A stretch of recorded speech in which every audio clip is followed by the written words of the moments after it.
Good morning, everyone, and welcome to the Orchid Hut. My name is Dana, and today's video will be about a dendrobium that I've had for about a year, and it didn't do particularly well, but some of that I think is based on the condition in which I received it last year. So let's get the name out of the way, and then I'll give you the story about what this orchid has been doing for the last year. So this is a species orchid, and I'll put the name in case the camera doesn't focus. It is Dendrobium anosmum, and then the variety is alba, or white. So I'm expecting that if and when this dendrobium blooms, it will be a solid white bloom. Okay, so about a year ago, I ordered this orchid online. It was another one that was shipped from Hawaii, so it came across the ocean and halfway across the continental United States to get to me. And when I received it, it was potted in a net pot in solid sphagnum moss. It was all dried canes, very few green leaves, and there were roots crawling out of the pot from all directions. I had no idea what the root system was like down in the sphagnum moss, and because it was that way, I decided to keep it indoors for last fall and through the winter season. I watered it, but not too much. And then when a little bit of new growth started in the spring, I repotted it into this net pot with a mixture of bark and sphagnum moss, because that was what it was used to in its old pot. And honestly, it was such a gnarly plant that I couldn't even tell for some of it whether the new growth was coming from the base of the plant or whether the new growth was just keikis. Now, clearly, the growths on the ends of the dried canes or keikis, those are kind of obvious. And there are 1, 2, 3, maybe 4 keikis that are clearly keikis. But then all of the growth that started coming from the center of the plant, it was very difficult to tell exactly where it was coming from. So this cane was new for this year, spring and summer, and then all of the little green growth on top of the pot was new, as well as the keikis. And you can tell that the older canes are for the most part completely leafless, and if they do have a leaf or two left, they're beginning to yellow and fall away. If you read about this orchid, they will say that it's deciduous. I'm kind of waiting to see if that's true, because if it's truly deciduous, it will lose all of these green leaves over the winter and it will be completely leafless. If it's more of a semi-deciduous orchid, then possibly these green leaves will be maintained for another season. I'll just kind of have to wait and see how that works itself out for me. This orchid is a native of Southeast Asia. So, it does not grow at particularly high altitudes, but it does grow in mountainous forests that are deciduous. It prefers, bright light.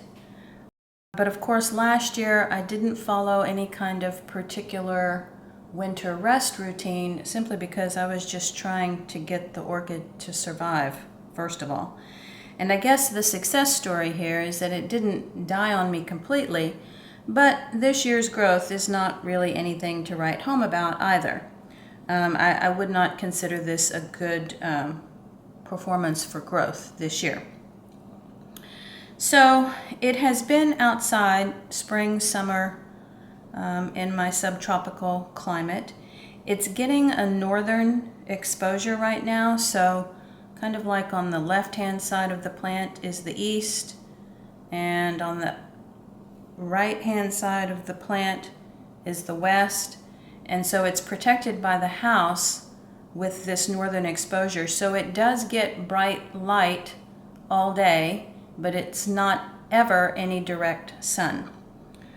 So the lighting conditions should be fine continuing through the winter months.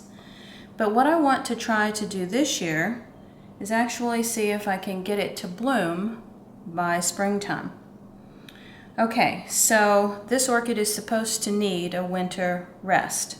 So that means stopping the fertilizer, letting it dry out a bit, unless you start to see the canes shrivel too badly. And it's going to be difficult to tell probably on this orchid because the canes are so small. But I suppose if they begin to get even more shriveled and smaller than they already are, then I will know that it needs just a drip of water. My growing season is a little bit extended where I live. October is still growing season for the most part because it's a subtropical climate.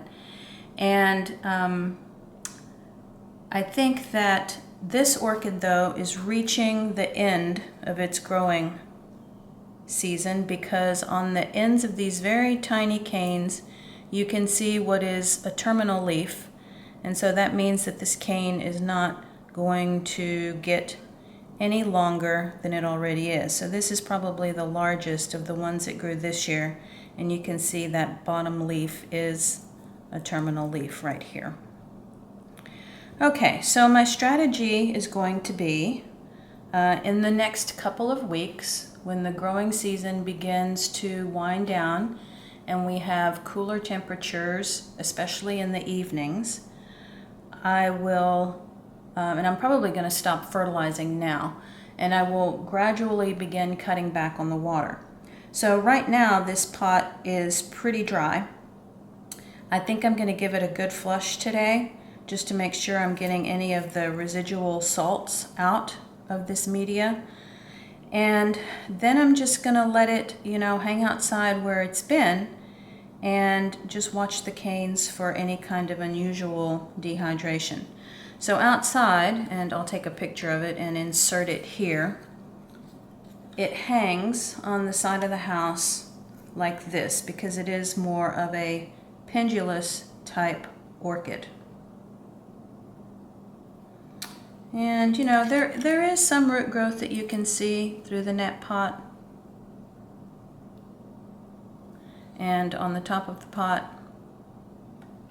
But not a great performance from this one this year. I was reading a blog post, I don't know how true this is, but there was someone saying that because the canes are over harvested to create new plants, the plants that you actually buy have been weakened by that over harvesting because the older canes are not enough of them are being left behind to support the new growth. So all of the plants for sale have to sort of be re-strengthened and redeveloped because they are not at their peak because of the over harvesting of the canes.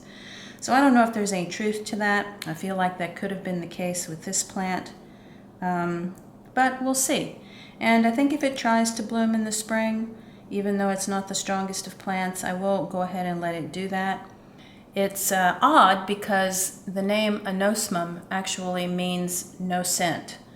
And that's just the opposite here. I do believe these are supposed to have a very strong, they say, raspberry-like scent. So if it tries to bloom, I will probably go ahead and let it do that simply because I'm curious what the blooms are like. And we will give it a go, and in the spring, or maybe before then, I'll give an update on this plant to let you know how its winter rest is going, and especially if I see some bloom buds beginning to swell on the older canes.